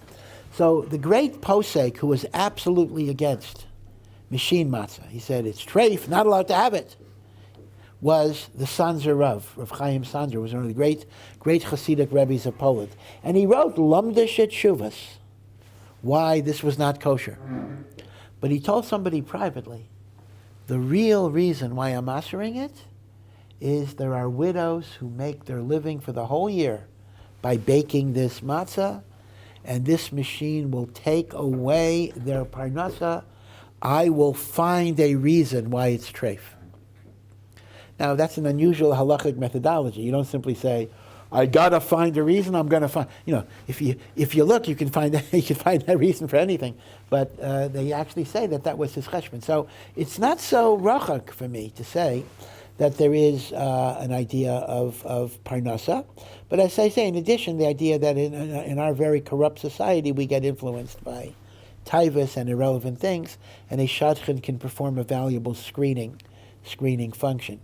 Now, why do we have mechitza at social events? I mean, again, the short answer would be that even if it is not halachically required, because mechitza is only required for davening, right? But nevertheless, there is a notion that men and women mix things. A lot of things could be very, very improper. And therefore, it's proper for a Ben Torah to put himself in an environment where improper things will not come to pass. Yeah. I don't think it maybe there's a lot of people marrying out these days. Okay, so this is an interesting point. Two forces at the same time. I have 100% correct. I have heard from a very in the name, not from the person directly, in the name of a very chashuv a person that many would consider a gadol. I don't want to say the name because if I'm misquoting, I don't want to misquote. That he said that he felt that at chasanas today there ought to be mixed tables of singles so that Jewish boys or Jewish men will meet Jewish women. He says, yeah, if the married people want to sit separately, let them. But single people should bedafka sit together, because that is a way they get to meet each other, even though there's no shadchan. Because when you have an intermarriage rate that in the United States, in some places, is 7 out of 10, can you believe it? 7 out of 10 marriages involving a Jewish person will have a non-Jewish partner. What an awful tragedy that is. It's important to encourage ways that men can meet women. And a wedding table might be reasonably okay. You know, you're at a table. It's not a bar. Better a chasna than a bar, right? So people are thinking. Now again, in Eretz Yisrael, it's not going to be. It just ain't going to be done. I mean, the society here will not tolerate it. That much I can tell you. But in the United States, there are rabbis that are seriously considering this type of modification, because you're right, there is a problem. How? I mean, again, if you are in the yeshiva and you have shadchanim and you have rabbeim, right? So they set you up. But there are, Orthodox people, maybe more on the modern side. They're not connected to a rabbi necessarily. They're not connected to yeshiva, or maybe they're too modern to want to go to a shadchan.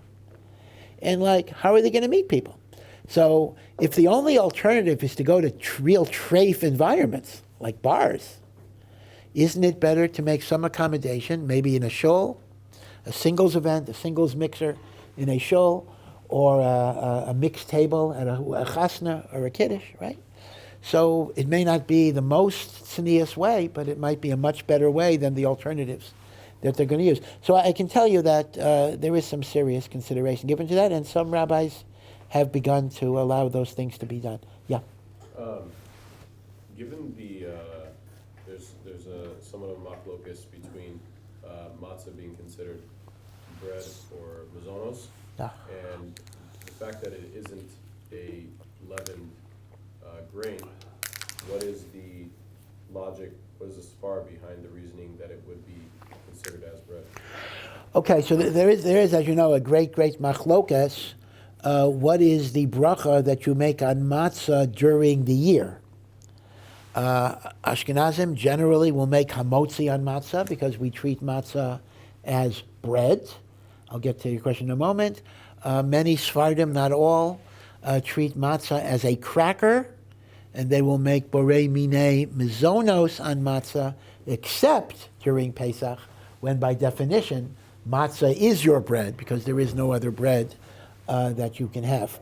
So the logic of Sefardim is, as you say, since it's not leavened, it is brittle, it is like a pretzel, it is like a cracker. So generally speaking, the bracha on crackers is mazonos, unless you eat a lot of it. I mean, at some point, even among Sefardim, if you ate enough matzah, it would turn into a lot of crackers, in which at some point you have to make a motzi on it as well. What the shear is a huge machlokas in and of itself. So here, so the question is, as you correctly stated, so according to Ashkenazim, why isn't matzah, what differentiates matzah from a saltine cracker? I eat a cracker, I clearly make a mizonos. I eat a piece of matzah, I'm supposed to make a hamotzi. Why would there be a difference here? So it's a good question, but the logic would be that essentially the rest of the year it kind of tailgates or piggybacks on Pesach, meaning to say, since matzah has a shame of lechem, because that is the bread of Pesach, therefore it becomes bread the entire year. That's going to be the difference. Do I look at Pesach as giving me a definition of lechem, or is it only a definition for that particular period of time? That would be the machlokas. Now, it is interesting, too, that some poskim differentiate between a regular piece of matzah that you take out of a box, whether it's square or round, and matzah crackers. They do have matzah crackers. And even if it's only flour and water, some say if it's a cracker, it's made to be a snack food. And if it's made to be a snack food, it's a mazonos. Masha'en kain, if it's a whole piece of matzah, it's made to be a meal food. And that would make it bread as well. Right? So some will make a mazonos on matzah crackers, even if they would make a hamotzi on a regular piece of matzah.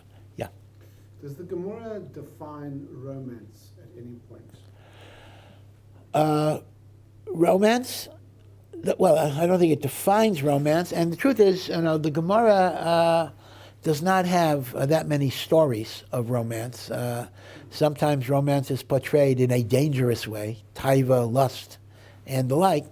But I think the most romantic story in the Talmud is the story of Rabbi Akiva and his wife, that she was the daughter of the wealthiest landowner in Jerusalem, and he was an ignorant shepherd, and she saw his greatness, and she saw his goodness, and she encouraged him to learn, and she became his wife, and she lost her fortune, etc. She lived in poverty.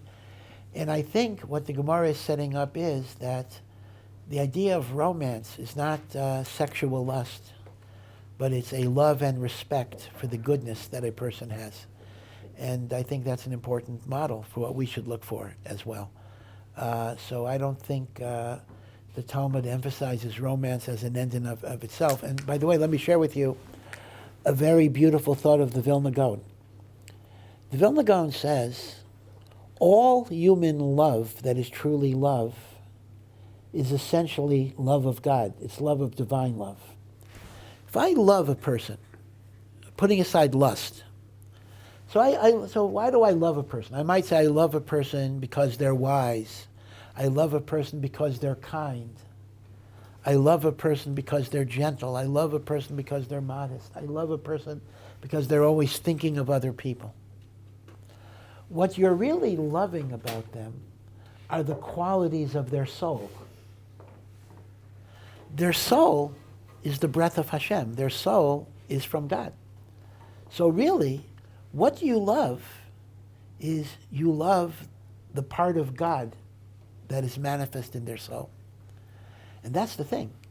I mean, lahavdil, I'm going to use an awful example. Dogs love dogs. The truth of the matter is that that's actually true. I mean, as much as a dog loves the human master, they really get excited when they have another dog because they feel this is somebody they can really connect to. When you connect with someone that is exactly like you, you're more connected. So, my neshama is the breath of God. When I can connect to your neshama, that's love, because it's neshama to neshama connection. So therefore, the Vilna Gaon says, all love of a human is love of the God that is manifest within the capacities of their soul. See? So that's what romance is. It's a very different idea than Hollywood romance or medieval chivalry romance or whatever it is. Yeah. Another send-in. How are principles such as sneas or shalom bayis defined in halacha? How can a principle be enough to outweigh a mitzvah like a woman's zimun? Like a woman's? Zimun. Zimun. Yeah, well, okay.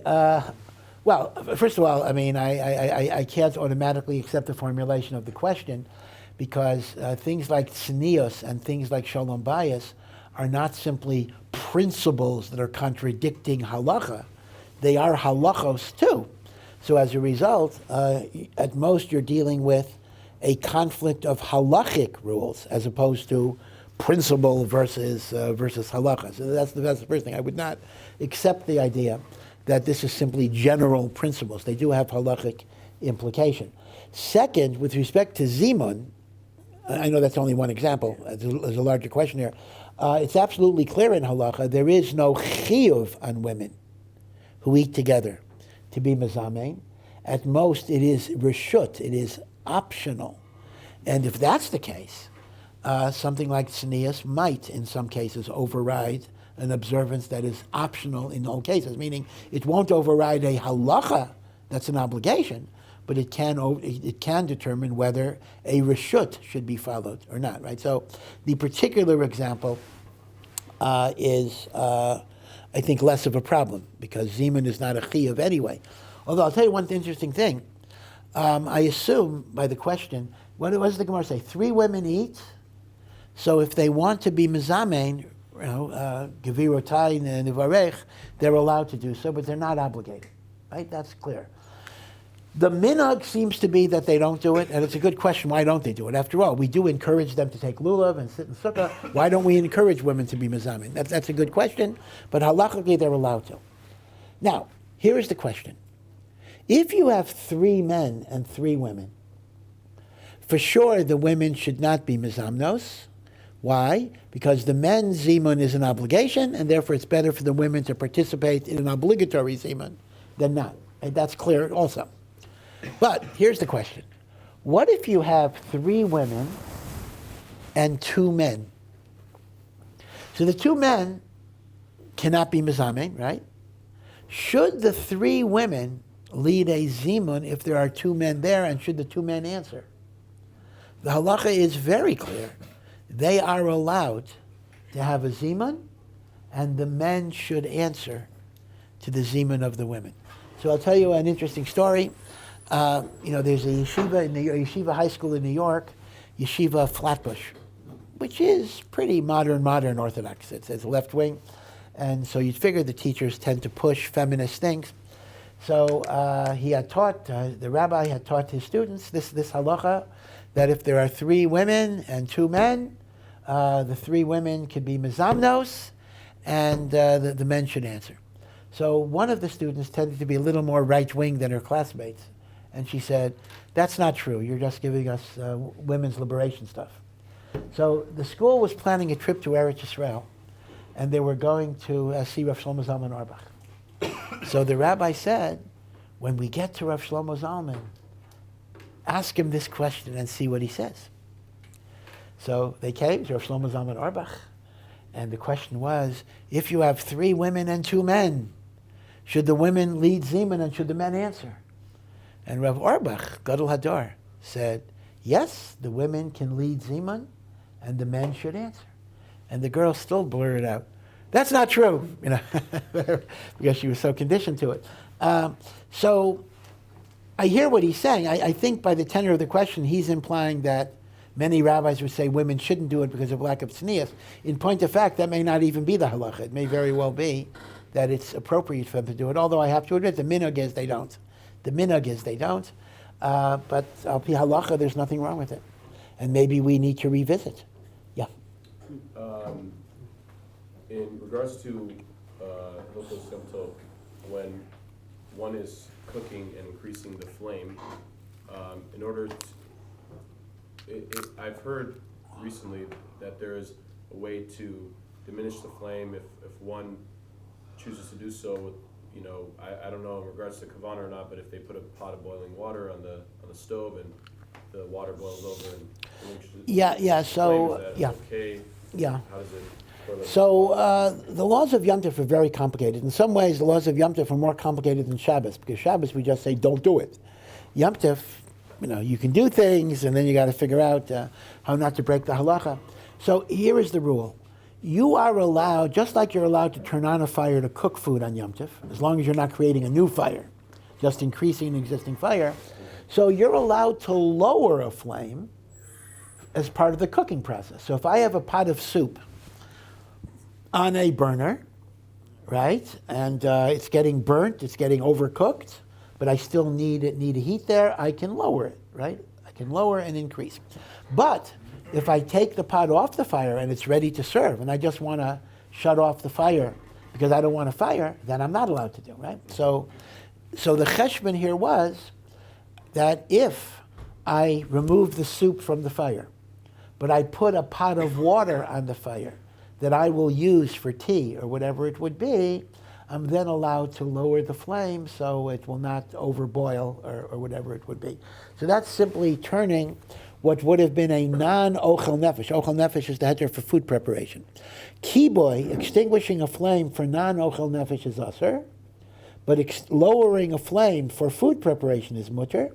So essentially what you've done is you've simply made it into a food preparation. Kiboy, and that would be okay. Yeah. Especially in it's a shrine, there's an idea of pre-shoot and abstination, especially from religious figures, and the Hasidic and even more Kabbalistic ideas, there's more idea of integration and elevation. I just want to know, I guess, practically what we should be doing Yeah, this is a very, very difficult question. I'll just repeat. The question is the role of precious asceticism in Judaism. On one hand, we are told that the Nazir is a sinner because he's depriving himself of legitimate pleasure that God wanted us to have.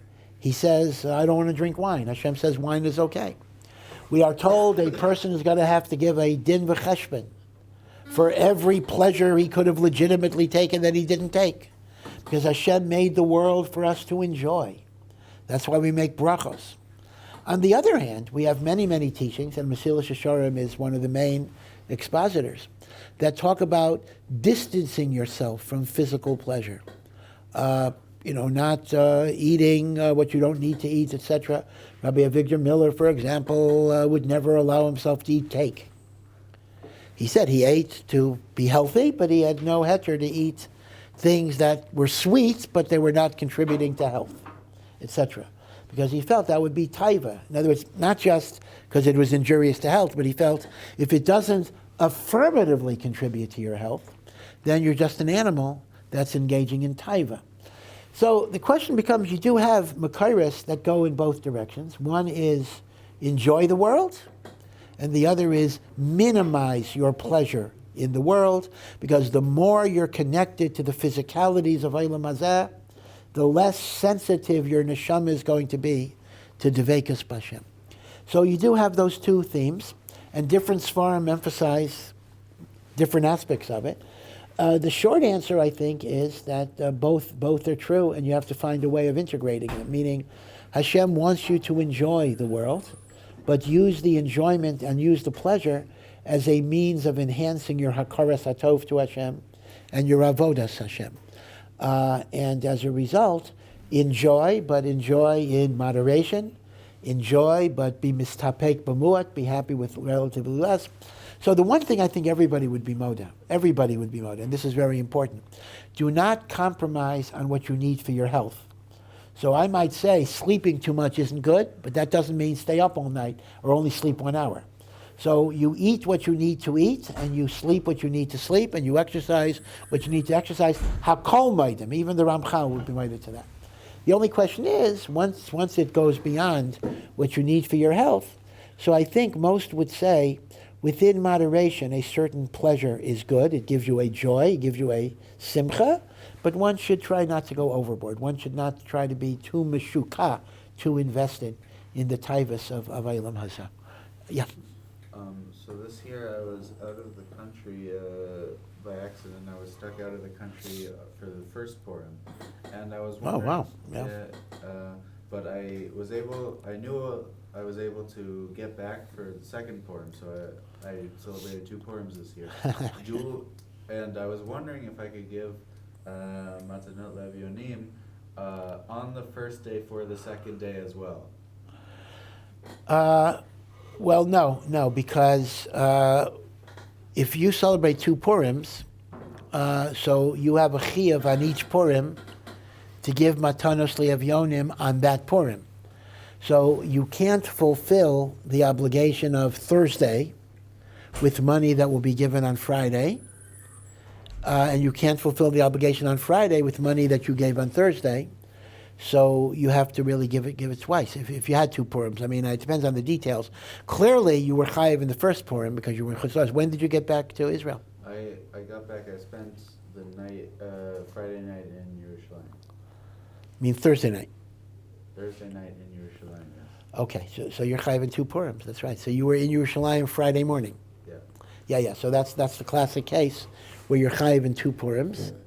And you got to give 2 matanos le'avyonim. What if I instructed them to I instructed the person in Chutz La'aretz to give the funds to Avyonim on Friday, where it would be poor I got you. In Yerushalayim. Yeah, so I got you. So that doesn't work. Meaning to say, even if your matanot le'avyonim are going to be given on Friday, they have to be given to an ani who observes Purim on Friday.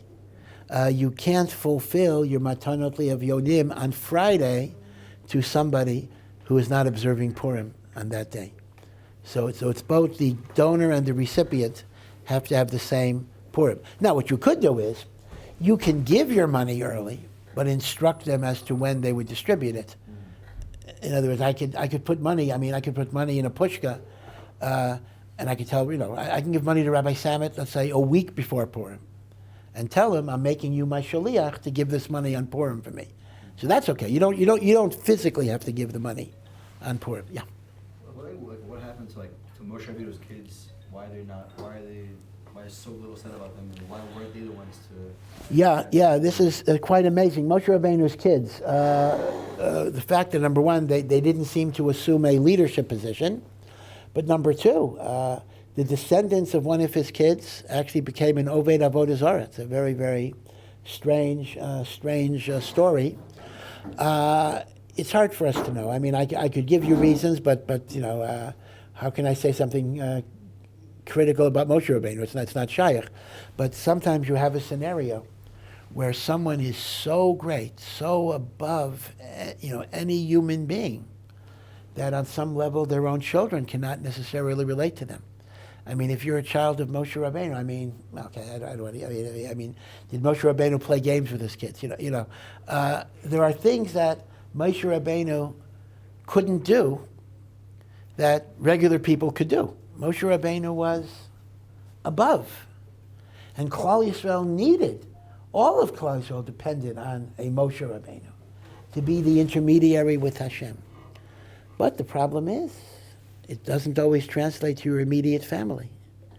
And this is an issue that, again, maybe I shouldn't, we may not have the right to say it about Moshe Rabbeinu, but it is an insight in regular parenting that sometimes the greatest gadol that all of Klal Yisrael looks for inspiration may not necessarily be able to be a completely good influence for their own children, because they're involved in the whole world. And I think on some level that may have been what happened. Yeah. I heard recently that Rabbi Kanievsky was the last Gadol Hador. I don't know how literally to take that. Are we in a new door? How defined are we? I don't think we can make a statement like that, although it's a possibility, because I do think that there is no one in the world, but I can't say I know, but there's no one in the world that had the depth and the breadth of his Torah knowledge. So in that sense, we lost someone for which there is no replacement. That much is true. Now, whether that means it's a new period or not, that I'm not sure. But, a person who, what did he finish every year? Bavli, Yerushalmi, Zohar, Shulchan Aruch, Torah, Tanakh, Rambam, every year, in only 4 or 5 hours a day. That wasn't most of his day. Most of his day was writing chidushim and answering shaylas. And, he knew everything. It's harder to know what's, he could tell you if you would say, where is this Maimer Chazal, so-and-so? So he could tell you there is no such Maimer Chazal. That's actually a bigger accomplishment. It's much harder to be able to say it's not there than to say it is there, because to remember that something is there, I just have to remember one reference. To say that something is not there, I got to remember everything, right? And he was able to tell people, oh, this thing that you're saying in the name of the Zohar, no such Zohar. That's absolutely phenomenal. That is something that means he had to remember everything. So in that sense, I could hear a logic that it's the end of a tekufa. But again, I don't know if we have a definitive statement to that effect. But there is no one like him in terms of that knowledge. Yeah. Could the Rabbi expand on the issue between Rav Moshe Feinstein and the Satmar Rebbe? Are you talking about a halacha controversy, or? In general. Well, Moshe Feinstein and Satmar Rebbe didn't have a tremendous amount of connection with each other. They had a very famous machlokes about artificial insemination, that if a woman is impregnated with the sperm of a sperm donor, the Satmar Rebbe maintained the woman was guilty of adultery, she could not live with her husband, and the child is a mamzer. Rav Moshe Feinstein maintained that unless there is sexual intercourse the child is not a mamzer, and she's not guilty of adultery, and she could stay with her husband. So that was a big machlokas, and that went on for a number of years. And Satmar, not the Rebbe, but the Hasidim responded a bit violently with burning Rav Moshe in effigy, meaning not burning him, but making posters, and burning Rav Moshe in effigy, and the like. So that was one famous machlokas. Other than that, though, Rav Moshe, in fact, they tell stories that Satmar Hasidim used to go to him for smicha, or they would go to him for Kabbalah and Shechita, to be a shochet, and some of them were the very people who insulted him, and he would test them and give them Kabbalah and Shechita, and the family asked him, how can you do this to this guy who insulted you? And Rav Moshe said, I don't know what you're saying. Don't we say before Yom Kippur, we're mochel everybody who hurt me? So, is that a joke? If I said I'm mochel somebody, how am I going to be angry at him? That was Rav Moshe. Rav Moshe was that way. So I think Rav Moshe was interacted with many Satmar Hasidim. I think he was respected by them, but I'm not aware of any prolonged interaction with the Rebbe other than that particular. Did you hear anything else from him? Yes, the artificial insemination was the big one. In terms of Zionism, Rav Moshe was not a Zionist, but he was not an anti-Zionist. Rav Moshe was not a Turi Karta. Rav Moshe was not calling for the abolition of the state of Israel. So in that way, the Satmar Rebbe would have considered him a compromiser, just like Rav Aaron Kotler and everybody else. The Satmar Rebbe was very, very strong. He had a definitive shita, and even the greatest Gedolim who didn't follow that shita, he considered to be wrong. So Rav Moshe would have fallen under that category. Yeah. How does the Rav differ his answers from when the camera is off versus on? It's pertaining to personal questions or just general questions that happen? Well, I'm kind of, maybe irresponsibly open, so I actually don't answer questions that differently on camera or off camera. That's why I'm always saying, please don't, criticize me, whatever it is. I don't think I have a double standard. Now, if something is very personal, very private, I might prefer not talking about it on camera. But if someone has a question of general interest, I try to respond the same way. I hope, because, one thing about Torah is that you're not supposed to falsify Torah to make it palatable or more acceptable. And that's an important thing. That's called ziyuf HaTorah, forgery of Torah. And the Yam Shel Shlomo, or Shlomo Luria, actually says, to be Messiah Torah is Yehareg Vel Yavar. You have to give your life before you would falsify something. Even if somebody would go over to me, the example would be, if a Nazi were to go over to you and say, what does the Torah say about killing Amalek? And you know that if you say that you have to kill Amalek, they'll kill you, you would still have to say, the Torah says, kill Amalek. You can't say, be nice to Amalek, or whatever it is. That Ziyaf HaTorah is Yehareg Vel Yavar. So sometimes, in Kiruv, there's often a nisayon that we try to make the Torah more palatable, more acceptable to people by soft pedaling certain things. And you got to be careful. It's true that you don't have to tell people everything at once. There is a difference between withholding information and falsifying information. There is a makam not to tell people things that will injure them at this point. But to lie and to falsify is a ziyaf HaTorah. So not only is it usher, it's also counterproductive, because what happens later is when the person eventually finds out that they were lied to because you felt they couldn't take the truth, what's going to happen is they've lost faith in you as a teacher. Okay, that's just you as a teacher, but more than that, they may lose faith in the Torah, lose faith in the Masorah, lose faith in Talmidei Chachamim. So you have to be careful not to play with the truth that much. So I try not to make a difference in the public and the private unless it's a personal matter. Yeah. Outside of the Isurim in terms of Kalisha and sexual content, are there permissibilities in the confinements of movies and gaming that have general violent theme to it? Are they allowed if they will increase one's learning in Torah? Yeah.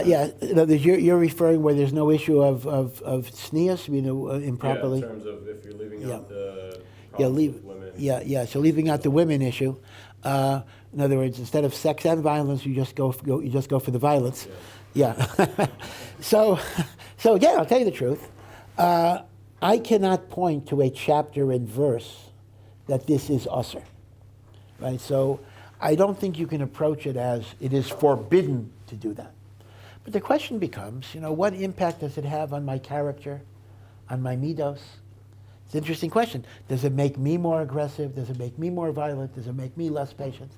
Because if you're poisoning your midos, then you're destroying something very, very precious.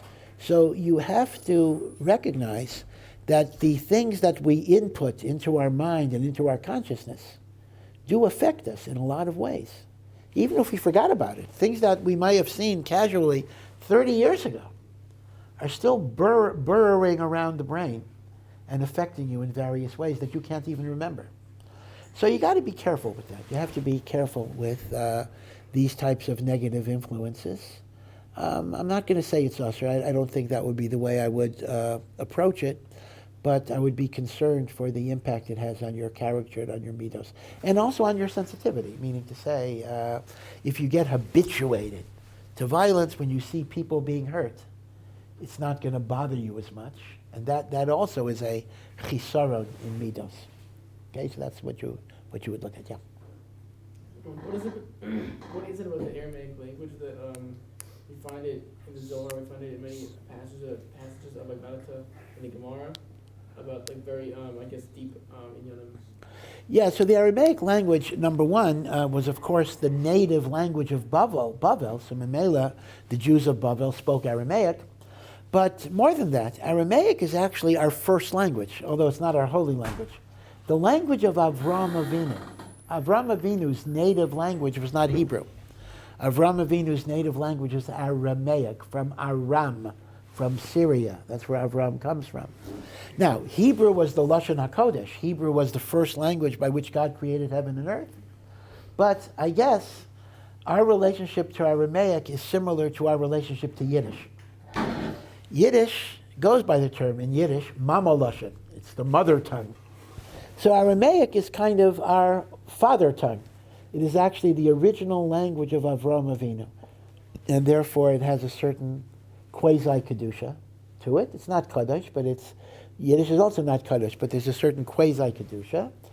Only Ivrit, well, that's another question, but only Lashon HaKodesh is the holy language. Whether modern Hebrew qualifies is an interesting question. But Aramaic has a chashivas. It goes all the way back to the Avos and even before, right? So that's the idea of it.